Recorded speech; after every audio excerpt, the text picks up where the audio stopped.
Ya, ini sebelum ke Jayapura ya. Ini kita masih di kampung dulu ya. Jadi berapa lama Anda dan mungkin adik-adik ya, itu harus membantu perekonomian keluarga? Berapa lama itu? Dari umur kan tadi kecil sudah harus bantu-bantu toh?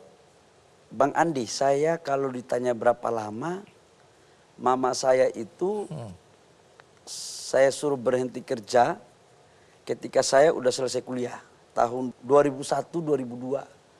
Ketika saya selesai kuliah, saya udah kerja di perusahaan. Kemudian saya pikir pendapatan saya sudah bagus. Dan saya meminta kepada mama saya untuk jangan lagi kerja seperti semula. Pembantu di rumah orang apa gitu.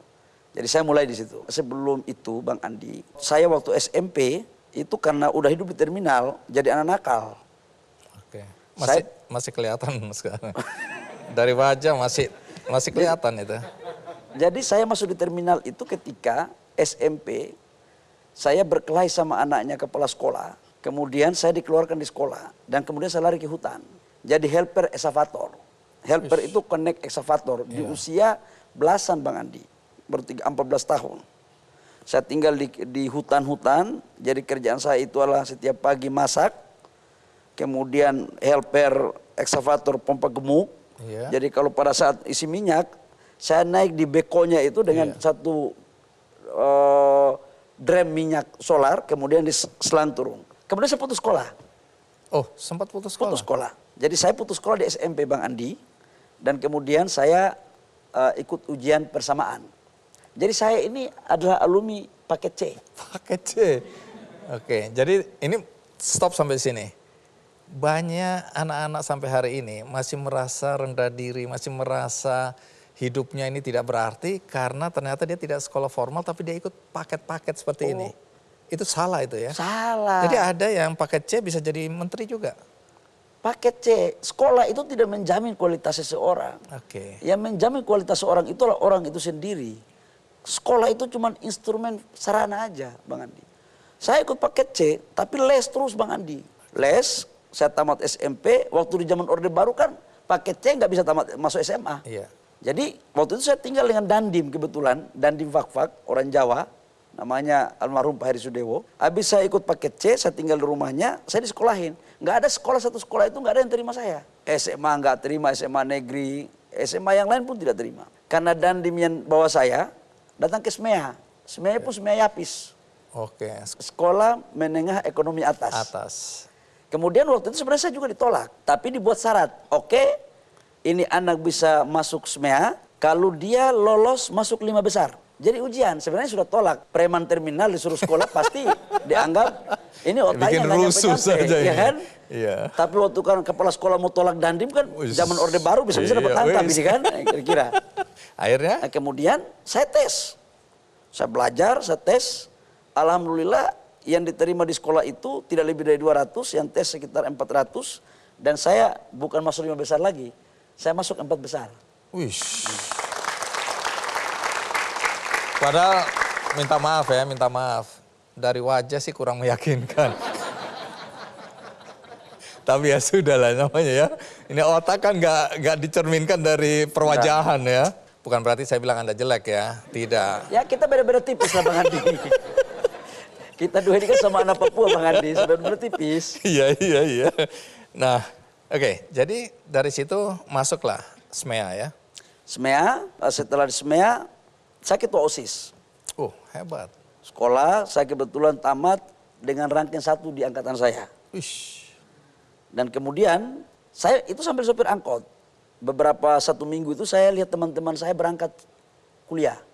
Oh, ada yang ini ke setelah Jawa. lulus, semua orang keluar dari... Fakfak. Ada yang berangkat ke Jawa, ada yang berangkat ke Makassar, ada yang berangkat ke Jayapura. Terus gimana? Satu ketika saya antar teman saya ke airport, itu adalah tahap akhir dari teman-teman saya udah berangkat.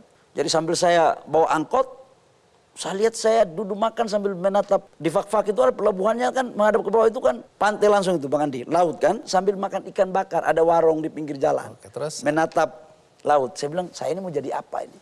Oke, sedih Apakah lah saya itu. harus mau jadi anak terminal terus? Apakah saya harus jadi ketua RT di terminal. Atau Saking gimana? seniornya. Ya.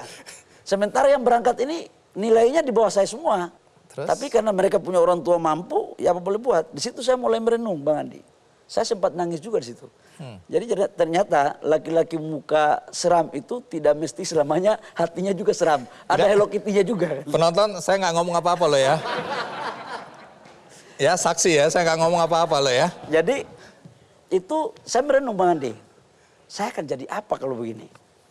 Kemudian saya cek kapal, besok ada kapal perintis yang masuk. Kapal perintis ini yang kapal muat barang-barang itu, Bang Andi. Saya pulang ke rumah, saya sempat bilang mama saya sama bapak saya, besok saya mau berangkat. Saya tidak bilang bahwa tujuan utama saya itu mau kuliah. Saya bilang aja saya mau berangkat, saya mau cari kerja. Saya cuma bawa ijazah saya dengan baju 3 buah. Uang? Uang hasil bawa angkot saya itu 600.000. 600 atau 800, saya sudah lupa. Oke. Tahunya sekitar itu, Bang Andi. Kemudian kata almarhum ayah saya tanya, mau kemana kamu? Saya bilang, Bapak saya mau ke Jayapura, Bapak tolong doa aja. Doakan saya aja. Kalau saya tujuannya mau kerja, tapi kalau ada kesempatan saya mau sekolah, saya sekolah. Tapi ini wallahu alam. Tapi mohon doanya aja. Kemudian besoknya saya berangkat. Naik perintis tadi, Naik kapal perintis perintis. tadi. Sampai di Jayapura, nggak ada lagi kampus yang buka. Tunggu, ada kerabat di sana? Tidak ada, Bang Andi. Terus? Saya ke sana cuma niatnya satu aja, mau ke asrama mahasiswa Fakfak. Karena kalau sampai di asrama mahasiswa pasti banyak senior-senior saya di sekolah yang juga kuliah di Jayapura, yang tinggalnya di asrama. Oke. Jadi asrama mahasiswa Fakfak itulah tempat pelarian bagi anak Fakfak di Jayapura. Turun, kemudian saya langsung ke asrama. Sampai di asrama saya tanyain teman-teman, kampus apa lagi yang buka, sudah tidak ada. Oh, terlambat. Bahkan sebagian sudah ospek. Oke, Kuncian ini udah tutup. Perguruan tinggi swasta pun udah tutup. Yang ada tinggal satu sekolah. Apa itu? Yang namanya Setia Port Numbai ini. Coba ulang. Setia Port Numbai. Sekolah Tinggi Ilmu Ekonomi. Ekonomi. Nah, Port Numbai. Port Mumbai. Waktu itu pun saya sudah tidak diterima. Karena orang semua sudah ospek. Tapi saya ingat ada satu dosen, yang namanya Pak Munawir Lububun. Wish. Dia, waktu saya temui dia, saya ceritakan kondisi saya terlambat karena persoalan perintis. Akhirnya dia yang bawa saya ketuanya, kayak rektornya begitu. Untuk dia memberikan jaminan agar saya diberikan dispensasi untuk... Padahal ini enggak kenal tadi. Tidak kenal. Dia cuma kasihan lihat perwajahan ya. Dia lihat karena mungkin waktu itu rambut saya gondrong, keriting betul. Jangan terlalu spesifik ngomong rambut. Karena Bang Andi juga kalau ada rambut pasti akan begitu kali ya. Oke, jadi dia lihat, dia kasihan. Dia kesian. Jadi tidak ada hubungan saudara, Tidak kenal, ada. tidak. Oh, baru pertama kali di Jayapura, Bang Andi. Oke, terus? Turun, kemudian saya turun pagi, dia suruh saya sore balik. Tapi karena dia bilang saya sore balik, saya tidak balik ke asrama lagi. Jadi saya cuma main-main di sekitar kampus itu aja. Sore saya datang, dia bawa saya ke ketua penerimaan mahasiswa baru. Kemudian dibuat ada dispensasi tapi jaminannya dia.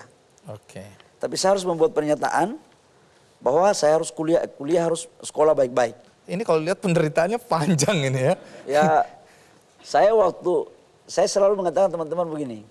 Saya itu hidup dari 0 tahun sampai 26 tahun. Hidup saya itu setengah manusia.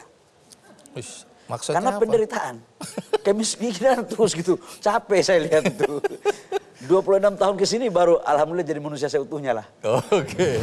Banyak anak-anak Papua itu naik kapal gratis. Jadi sembunyi-sembunyi di Skoci, sembunyi di macam-macam lah tempat. Anda ini termasuk itu atau bukan? Bagian daripada itu. Oh, bagian daripada itu.